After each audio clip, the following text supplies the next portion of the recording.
Sanibonani nonke bantu baseNingizimu Afrika. Ngithe ake ngikhulume nani namhlanje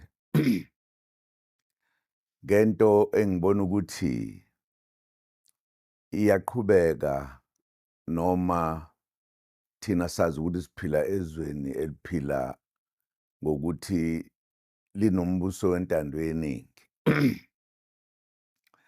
I'm greeting all of you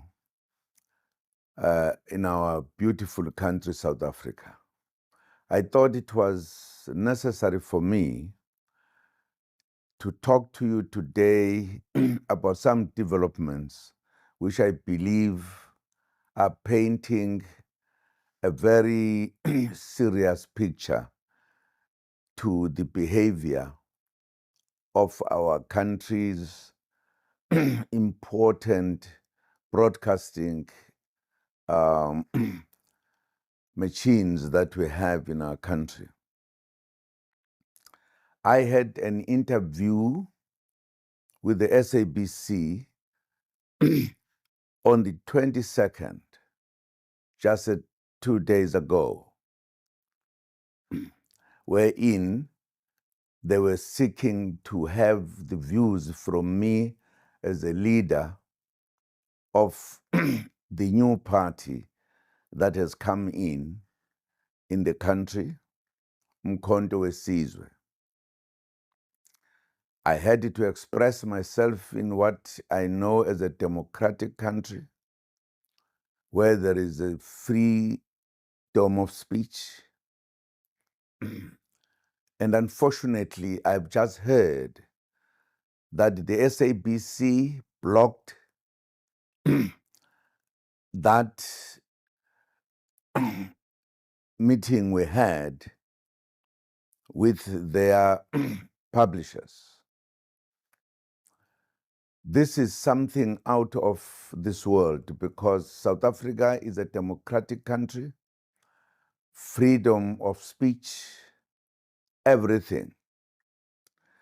But they have decided they cannot broadcast what Jacob Zuma has said. And I think I'm the only one so far that is being blocked by big broadcasting stations. I don't understand what is happening. I last heard this during the days, very hard days of apartheid, where many people were not allowed to speak. They were actually burned, not to say anything, not their views politically in particular. This is surprising. Where is South Africa going? What is happening to our country? Why there are individuals whose views are not allowed to be known by the country, whilst others speak at any given time, whatever they want. This is shocking.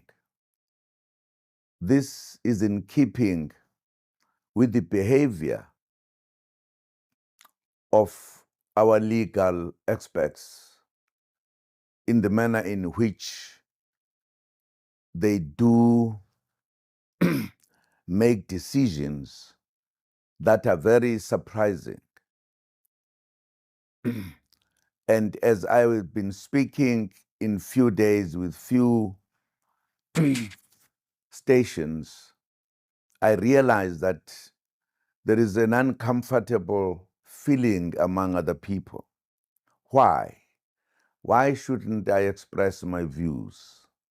Why shouldn't I tell the truth that I know? There is something shocking that South Africa is pulling back to apartheid methods and behavior. The whole SABC says Zuma must not be heard in South Africa. Where must I be heard? This is my country. I belong here. This is surprising. But it is even more shocking that not only the SABC, but the ENCA has done exactly the same on the interview I heard at Nkandla yesterday, which was the 23rd. Again, they blocked what I had given to the colleagues who were talking to me and asking me questions. Are we going back to apartheid country? What is happening in the country? The reason why I felt I should say something, because if it was just one kind of broadcasting station, I would have said maybe there was a mistake somewhere. But it is clear that all these big stations have come together to say Zuma must not be allowed to speak. Why? When we are getting into the elections, when we are supposed to express our views to the population of this country, when all political people are talking, are saying everything they want to say, and they are allowed to be heard. Why is Zuma not allowed to be heard on his views? In other words, whether it is the media or the judiciary in particular, they are waiting to ensure that Zuma's views must not be heard. Why? This reminds me of the days I joined the struggle, because there was such apartheid kind of decisions and behavior that many of us were not allowed to speak, not even allowed to vote. Now we're about to vote, I'm campaigning. Now people are almost exercising the apartheid time, that people like Zumas are not allowed to be the president of the country. Why? What has he done? This is continuing in our own country. I wanted the people of this country to know that we seem to be getting back to apartheid behavior. We seem not to be indeed appreciating that we have a free country where people must express themselves freely, and the institutions that broadcast have the obligation to do so, not to stop others whilst giving even more time and everything to others. South Africa seems to be moving to a very serious situation.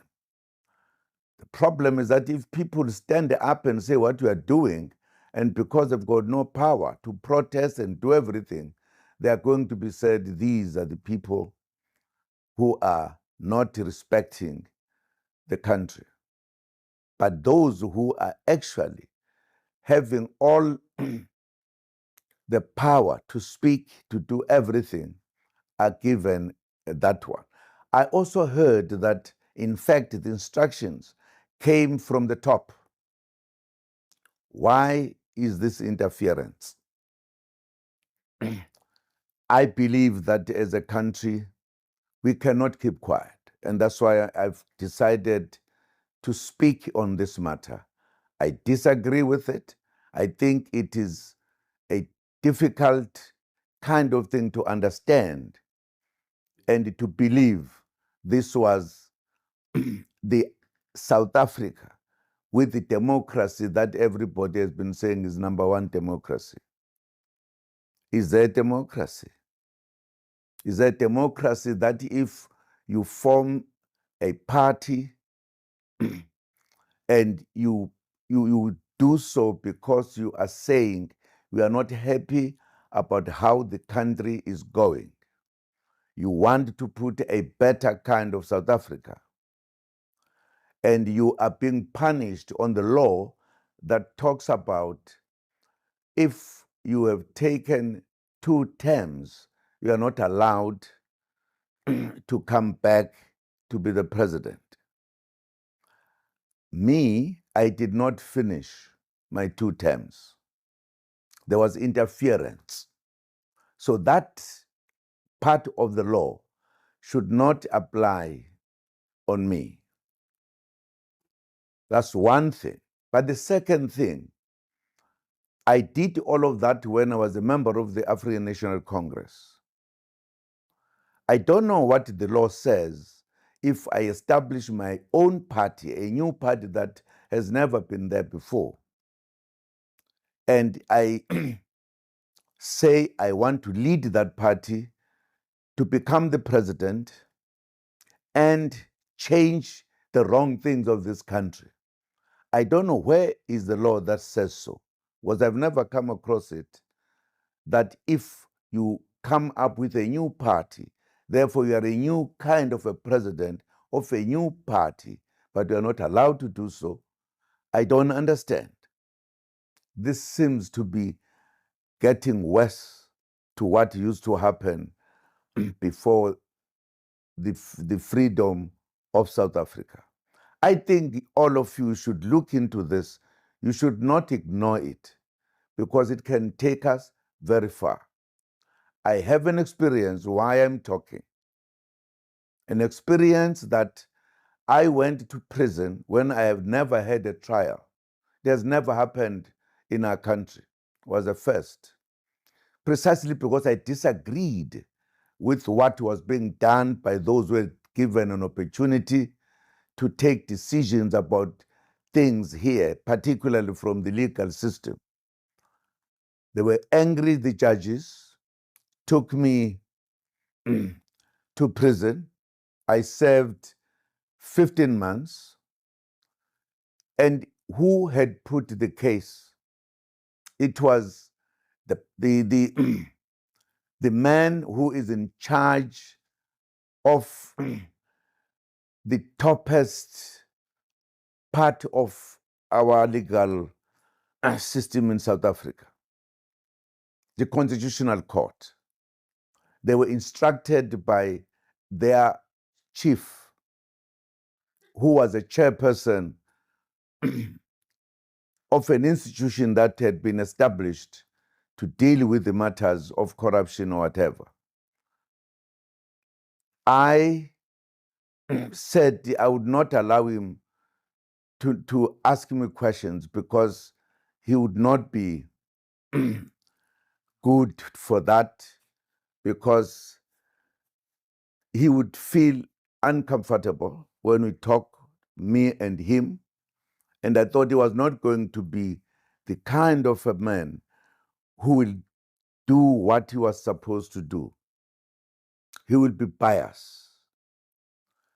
He argued with me and got angry and charged me straight to the Constitutional Court. Instead of correcting him, they went on. They ended up charging me, and I served. I'm even in the apartheid days, that kind of judgment was never heard. We are in trouble. We are going to get into trouble. So please be aware. Do not allow this to happen in our country. We must stop it. I just wanted to convey this to all of you, that we are in trouble. Some of us are in more trouble than others, but it must not be allowed. Thank you very much to hear me for a short while. We are going to talk more about these matters. South Africa is becoming an apartheid country. Choose between others and not others. Thank you very much.